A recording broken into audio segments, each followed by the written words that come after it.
Aprenc més al cicle de l'aigua.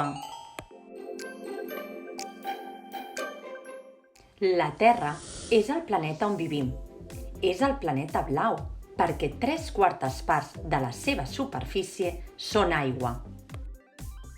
L'aigua és molt important per a la vida. Saps que l'aigua mai està quieta? Va viatjant.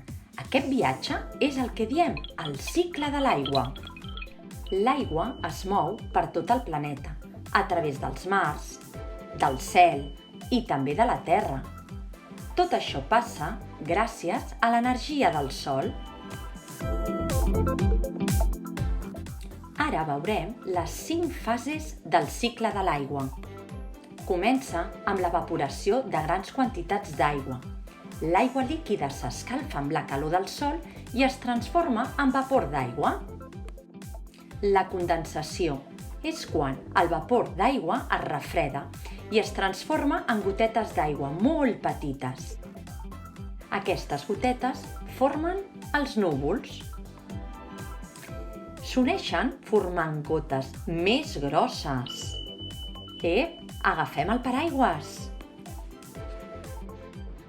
La precipitació és quan plou, i si els núvols es refreden molt, les gotes d'aigua se solidifiquen i cauen en forma de neu i també de calamarsa. Un cop l'aigua ha caigut a terra, cal que aquesta circuli cap al mar un altre cop. Pel seu propi pes, l'aigua rodola avall. Aquest moviment s'anomena escolament.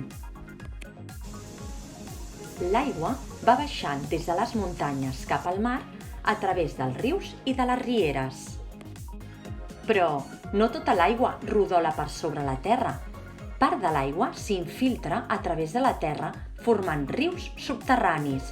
Aquests també van cap al mar.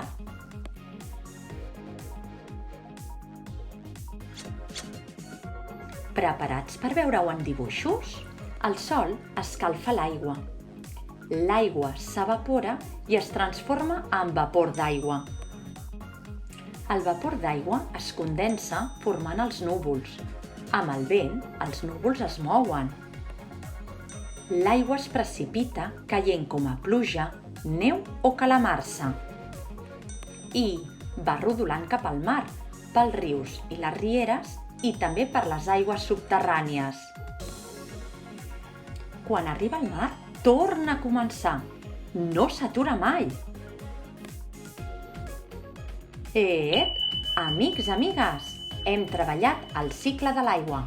Fins una altra!